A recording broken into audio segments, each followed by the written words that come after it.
Marla, who's yes. now Just with now. the mayor. Very great to meet you. Welcome aboard. Okay, Thank you. let's start with this. Yes.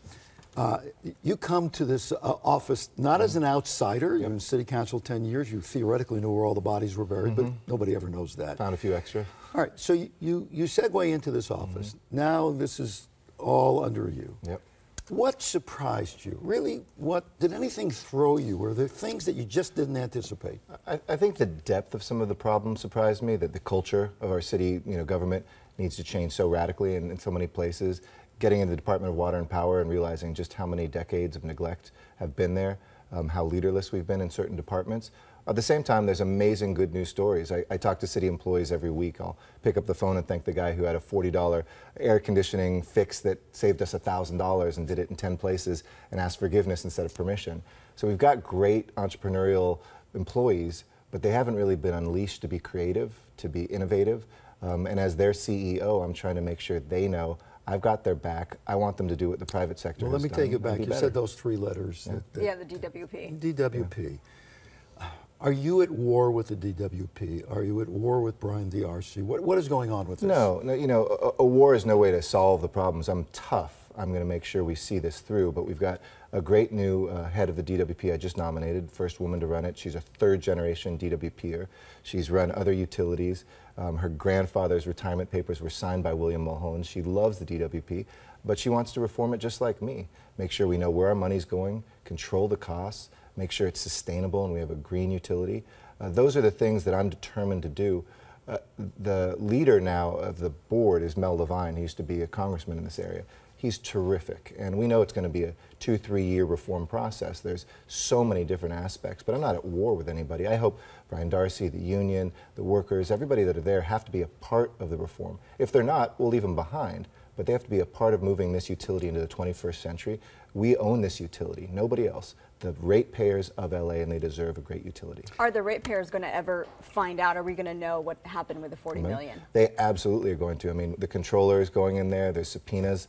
This could be a one-day story if it was just shared, and that's something I continue to say. Explain to people who are watching, who have a vague sense of there's $40 million, ratepayers paid it, to create two mechanisms to help the DWP and help the workers and help the management. Yeah, and those are good things to have. One's a safety institute, one's a training institute. $40 million? Well, that's over a period of number of years. If it's going towards training, if it's going towards safety, let's see the accounting. The longer it gets hidden, it makes people suspicious. And what right is there not go. to see the accounting? Well, the other side's claiming that this is just the employee's money itself. But we've audited Kaiser Permanente that we use for healthcare. We've audited all sorts of folks. When it's money that originates in the department, we should be able to see where that goes. I think is Gina Silva standing by right now? Why don't we go to Gina? She's out on the sidewalks with a question for you having to do with that. Gina, good morning. Morning, Gina. Good morning, Steve. Good morning, Mayor Garcetti. As a reporter out in the field, one of the biggest complaints I often get from homeowners, it has to deal with the broken sidewalks. They often complain and say, look, the city should be completely responsible for fixing it. Why do we have to pay any money out of our pockets? We pay taxes. And I'll just read you a quick comment from one of our viewers, Rick Cuevas. He wrote a question. He says, if repairing the roads and sidewalks aren't the city's responsibility, why do we need you to regulate our grocery bags, to charge us for parking? So what do you say to that? Well, I agree that we have to fix our sidewalks. It's been 70 years of neglect, and in the 70s we actually, the city did the boneheaded thing of taking responsibility for the sidewalks and not allocating any money. So now, 40-something years later, we're seeing crumbling sidewalks. A lot of developers planted ficus trees, which just tear those sidewalks up. I'm looking at a comprehensive fix for our sidewalks and our streets. And I'll be honest with folks, it's going to cost something. Existing tax money, every dollar you give us, about 70% of that just goes right now into policing and to fire department, as well as a couple other things like our sewer system. That means there's only 30 cents left for everything else. And when we've tried to get our heads around how much this will cost, it's in the billions of dollars. But let me take roads for a second. Roads cost us right now about $842 each in car repairs every year. Now that's a tax I think I can bring down, because for a fraction of that we could probably pave every street.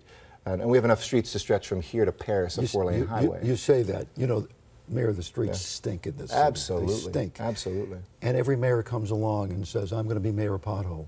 I'm going to. Well, I'm not going to be a mayor of potholes. You're not going to make that mistake and say that. I'm not going to say it. And potholes are just what you do when you have failing streets. You know, filling potholes is nice, but that's like putting a Band-Aid on gaping wounds. Yes. I want to comprehensively pave like we're doing on Wilshire now, like we just did on Ventura. It's going to take us some time, but I'm trying to take a comprehensive look at our main streets for the first time and actually give us a long-term plan over the next decade to pave all of our D and F streets, which are our worst crumbling ones. It's horrible. It's the symbol of LA's infrastructure decline. My time in office, I'm going to make a dent in that.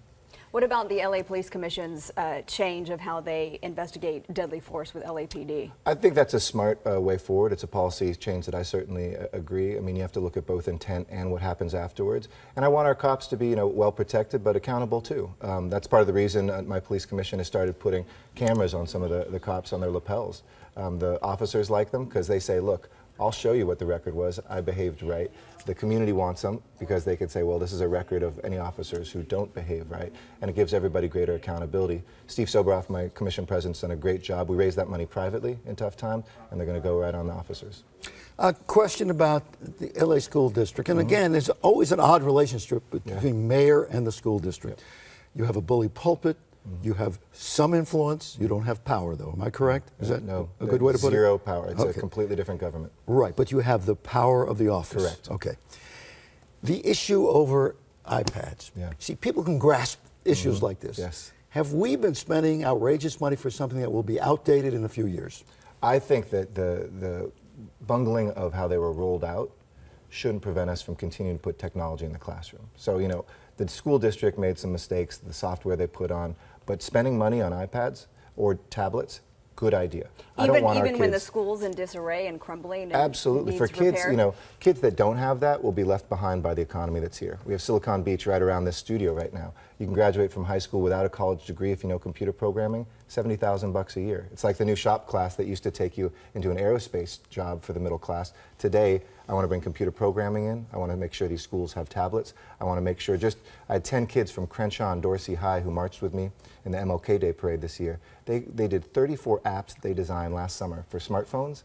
They were honored by the White House. They've got a successful career ahead of them. So continue, work through the mistakes, fix it, but don't roll back. When they suggested don't put iPads in there, I said absolutely the wrong way. You're in support of Superintendent? John Daisy, absolutely a strong supporter. Okay, you'd make the big case for him never to leave.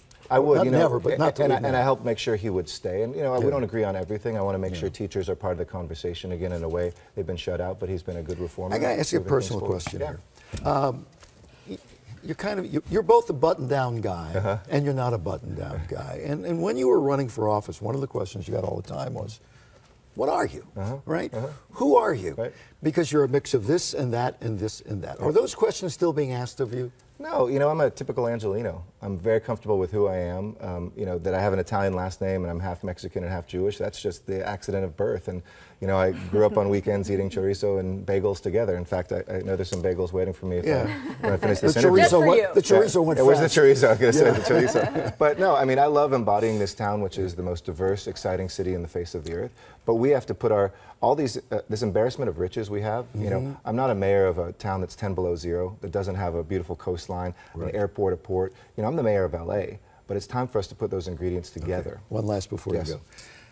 You lived in a very cool house. It was featured in a lot of magazines. You moved into the frumpy mayor's mansion, which automatically ages you 25 years. How's it going with the wife and the 2-year-old? It's awesome. We did it for our daughter. It just made sense for our family to be able to tuck her into bed in the midst of the home that we have to use anyways for official events and things like that. So neighbors have been very welcoming in Windsor Square area. I miss Silver Lake and Echo Park where we were for years, but we'll maybe return there after a mayor, and right now it's going great. Scale of 1 to 10, I know these are artificial things. Give yourself a number right now.